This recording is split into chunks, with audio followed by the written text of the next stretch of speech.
Once again, YouTube, you didn't ask for this, but as usual, we're going to give it to you anyways. Yep. I'm MB Elkins. And I'm Joe Steele, and this is MB&J Movie Madness. And tonight we're going to talk about a collection of films that we loved to watch when we were kids. And then we revisited them, and guess what?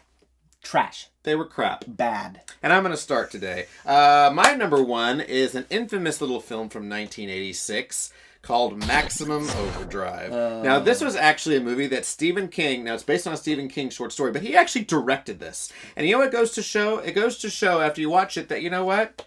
He should stay to writing his novels. I didn't know he directed it. He directed this. Oh my gosh. Now, this is that infamous movie where, you know, the comet passes by the Earth and all of a sudden every machine on Earth is going haywire. But mostly it's killer trucks. So we have a bunch of terrible, terrible characters like Emilio Estevez and Pat Hingle are all stuck in the Dixie Boy truck stop, and all the trucks are circling them and trying to run them over. And AC/DC, of all bands, did the score for this movie. So, it doesn't work. it's twisted metal. It's twisted metal, and it takes itself kind of seriously, but not, and it was really weird. But when I was a kid, I really dug it. I'm Absolutely. like, yay! And then I saw it as an adult, I'm like, no yay. It's a cocktail of bad and sad. Bad, I'm yeah. sorry, Stephen King. Nice attempt, but no. Moving on. Stick to writing it, okay? I'm excited about the new one. All right. So mine is Ernest Goes to Jail. Oh! Sticking a classic, man. Yeah, I watched it when I was a kid. It was one of those movies. It was one of the few that worked on our VHS player. Yeah. And I watched the crap out of it. And then I got older and watched it and went, why did I ever That's watch where this? he plays the good guy. And He plays the good guy and the bad guy. And he's the sleazy convict it's in it. so bad. Yeah, It Jim is. Varney doesn't do a very good villain. He needs to doesn't. stay. He doesn't. He doesn't. And and it's ultimately all that Ernest goes to. And I love there's nostalgia. I like Ernest Saves Christmas. Ernest Goes to Camp is bad. But they're all the same cookie cutter jokes. They're the same jokes. They are. They're the same setup. They're the same everything. I mean, they're fun. But how Ernest Scared Stupid with the Killer Troll was okay. Yeah. But Ernest Goes to Camp is horrible, and Ernest Goes to Jail is pretty terrible. I just remember laughing like a hyena when he was riding on the floor buffer, and he gets caught upside down. Oh, God. That was that. Yes. But I was like 5 going, yeah, this is fun. And you get older, you're like, why? Thank you, Mom and Dad, for tolerating my crappy taste in movies. My number 2 was back in 1993. We all remember when Jurassic Park came out. It was a very famous movie. Mm-hmm. Now, there was another smaller film that tried to come out around the same time called Carnosaur. I never saw it. Now, Carnosaur was the rated R version of Jurassic Park. And one of the taglines was like, these dinosaurs have bite. As if the dinosaurs in Jurassic Park didn't.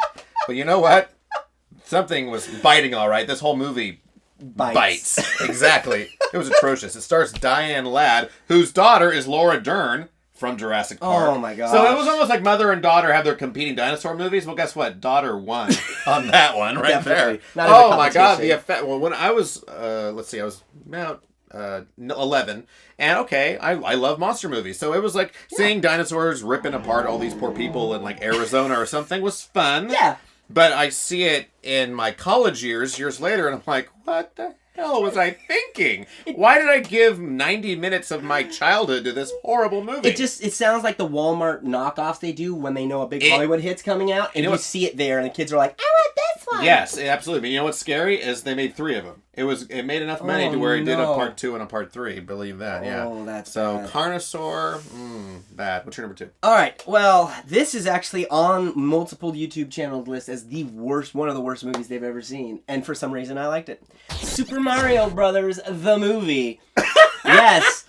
I wasn't stoned at 8 years old, and yes, I begged my parents to rent it for my birthday, and I loved it for some reason. Yeah. Now, you can't get me even near the case. You know what that was called? That was called a paycheck for Bob Hoskins and John Leguizamo. Well, and watching the interviews... And Dennis Hopper. And watching the interviews with Bob Hoskins, he literally says it was the worst experience he ever had in Hollywood, that he would never go back to it. Really? And because he said the script and story, they were writing it while they were acting it, and there was no consistency, and all the scenes were all flipped around. And as a kid, you don't care, but you get older, you're like, that's really inconsistent. Oh, I remember seeing it once when I was a kid in theaters, and I just was kind of like indifferent to it. I never looked at it again. Well, good don't. My number 3 is I'm wearing the shirt of Creepshow, as you can see, because this is one of my favorite anthology horror films. Very good. This is a good movie. You know what's not a good movie? Creepshow 2. Yes, they tried to cash in on that. And the 3 stories that were in Creepshow 2 did come from some Stephen King short stories. When I was a little kid, there was the story in Creepshow 2 called The Raft, which was kind of the 4 kids that go to the lake and the big blob oil-foot monster is out there. That scared me as a kid. So I was like, oh, I like this movie because it's scary. You watch it as an adult, and it's like, oh my god, all 3 of these terrible stories are so subpar compared to what this movie offered. It was just a cash cow of trying to get in on the success of what this one did years prior. Creepshow 2, people need to stay far away from it. I know they re-released a new deluxe Blu-ray version of it. Okay, goody, goody, goody. Tom Savini does some okay special effects in it. But honestly, compared to this, Creepshow 2 was one of those movies that I enjoyed as a kid. You look back at it, and it's like, complete crap. Yeah, you're like, why do that? Well, I mean, how many scary movies are coming out now that they're just doing it to get scares and people are basing it off of? Like, they're liking it. And well, every month we're getting one at least. Yeah. You know. Thanks, Walmart. Exactly. Hey, this video has totally been brought to you not by Walmart, so enjoy that one. So my number 3 is, okay, superhero nerd. Growing up, I've always loved superhero movies. I love the cartoons, and we only owned Superman 4. Not 1 and 2? Not 1, 2. The good ones? No, we only owned 4. So I watched 4, and as a kid, I liked 4. Well, you were stuck with Nuclear Man as a child? It was bad. Watching it, I watched it the other day with my nephews, and it was hilarious because Christopher Reeves wrote it as an homage to what he wanted Superman to be. Well, there were like 6 writers on that movie, I recall. He was one of them, though. He was one, and his influence on it was like, well, let's give Superman rebuilding vision where he can look at broken walls and they can rebuild themselves. I'm not kidding. I hate to laugh at the man because he's dead, but that's terrible. You're a terrible human being. Have you noticed mine have been more like kid-oriented? Christopher Reeves. I know. Don't get me wrong. 1 and 2 were amazing. Superman 4, it's worse than 3. Yeah. You know, 3 was trying to be funny with Richard Pryor. Yeah. But 4 is abysmal. Well, then why did they? Yeah. It's really bad. It was bad. Yeah. So. Speaking of 4, my number 4 is an old monster movie from the early 70s that I grew up as a child watching. Very obscure. Not many people out there will know it, but if you do, props to you. Called Night of the Lepus, which is literally, I know, it sounds like the title alone. I mean, it makes you want to think of like Night of the Rapist or something. It's the Night of the Lepus. It just sounds like it's some bad porn. Bad. Don't look it up. Believe it or not. No, but you know what it is? It's giant bunny rabbits. Oh my gosh. Giant rabbits attacking this Arizona town. And you know who stars in it, of all people? No. Janet Leigh stars in Night of the Lepus. The poor woman obviously needed a paycheck. So you have Leprechaun for St. Patrick's Day. You've got your creepy Santa Claus. I have seen Night of the Lepus play on Easter before. Oh I kid you not, on TNT. It has played. So when I was a kid, I loved giant monster movies, and oh my god, giant bunny rabbits chasing Janet Leigh and eating everybody in Arizona. What was I thinking? Did they at least poop out eggs? That was the deleted scene. Coming soon. Not really. What's your next one? All right. Well, my next one was a kid's. I begged my brother to like. I literally pulled out stuff to blackmail him to take me to go see this movie because I was so excited about it. Spy Kids. I've actually never seen Spy Kids. Well, for all of you that did watch Spy Kids and you saw Spy Kids 1, 2, 3, and 4, I saw 1. Did they really? They literally did 3D, and then I think they did. Sylvester Stallone's a bad guy in one of them. I think it's the third one, but I mean, Antonio Banderas is the dad, and so you're like, oh my gosh! And I was on I remember just finishing watching the Zorro movie that he did, and I was like, oh my gosh! If he's in this is going to be awesome. Being a kid, and it's so bad. Well, I love Robert Rodriguez as a writer and director, but I just was never interested in seeing his kids' movies. Why is it all the movies I picked are like LSD trips? Because, I mean, in this movie, you would have to be on drugs to get a lot of the visual concepts on it. It's so bad. Like, one of the guys, like, he... Isn't Alan Cumming the bad guy in that first one? He puts on, like... I like Alan He, Cumming. like, put different heads on his own head, and he's got, like, 4 different creepy faces on his head, and then he's got this weird voice. It was just... I don't know. It was uncomfortable to watch the second time. Well, I'm sorry, though. It broke your little head. It did. My final film, which I thought was one of the worst of the batch. I was a big Jaws fan growing up. I adore the first one. It's the reason why I am who I am. It's amazing. Now, as a little kid, all the sequels were fun for me. Jaws 2 with the sailboats, Jaws 3 in SeaWorld. Okay, it's campy, it's fun. It's like, It's like Porky's, but in SeaWorld. Jaws the Revenge. I remember in 1987, I was only 6 years old. My parents took me to the theater to see Jaws the Revenge, and my little brain was excited because, look, Jaws is on the screen.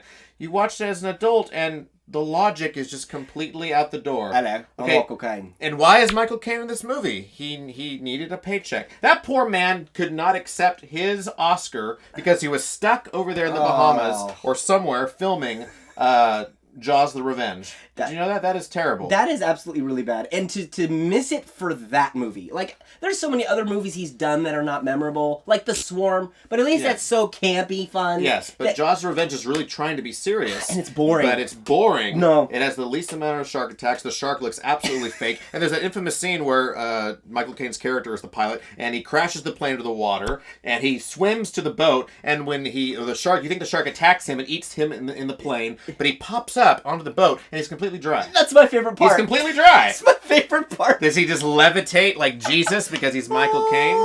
And let's not forget the whole point of this movie is the shark starts off over in Massachusetts and eats Sean Brody. So Mama Brody goes to the Bahamas to see Michael, and the same shark is so angry and wants to get revenge on the Brody family that it swims from Massachusetts to the Bahamas just to eat Ellen Brody. What you don't know is that shark actually got redemption being a dolphin in Shark Tale. Oh, good. That's a happy ending. That's a very happy ending. Jaws the Revenge is the worst one that I spent so much time on as a child. All right, and okay, speaking of campy, this movie is campy, but I can't take it seriously, and is actually one of the few superhero movies I don't own. Oh, I know what you're going to say. Batman and Robin. I'm sorry, I can't George do it. Clooney. I can't bring myself to let Batnips. I can't. Anytime that George Clooney is at a Comic-Con or anywhere, he says, "I'm sorry," for Batman and Robin. And that's all it is. He knows what Arnold Schwarzenegger's lines, "Freeze in hell, Batman," was just stupid. Yeah. I grew up with the Batman animated series, so when I saw Arnold Schwarzenegger do Batman, or Mr. Freeze, I was like, I don't know.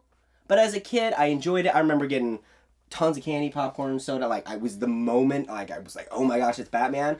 And then I wasn't even much older. It was like 2 years later, I watched it again and went, why did I like this? You grew up like that fast of just saying what stupidity you would enjoy. I couldn't. Joel Schumacher has done a few good movies. Yeah, totally. I love Lost Boys. Oh, yeah. I liked his 8mm, but what is going on with his Batman movies? I mean, Batman Forever was slightly a notch better, but Batman and Robin, inexcusable. You know, it was everything about it, from just the setups of the scenes and how they did it all. They tried to go with 1950s, 1960s Batman, like come Robin, like making it cheesy. But then they committed to that without committing to their own style and just butchered the whole thing. Did you hear the story where George Clooney was like commenting about like what Joel Schumacher was telling him for like direction as Batman? No. They put him in the giant suit. He's all like stuck, frozen right there. And then Joel Schumacher's like, "Okay, George, listen, your parents are dead. You have nothing to live for. Action!" And he's like, "I'm Batman." Oh, I want Christopher Nolan to have that same note for Christian Bale. They're like, all right, well, here we go.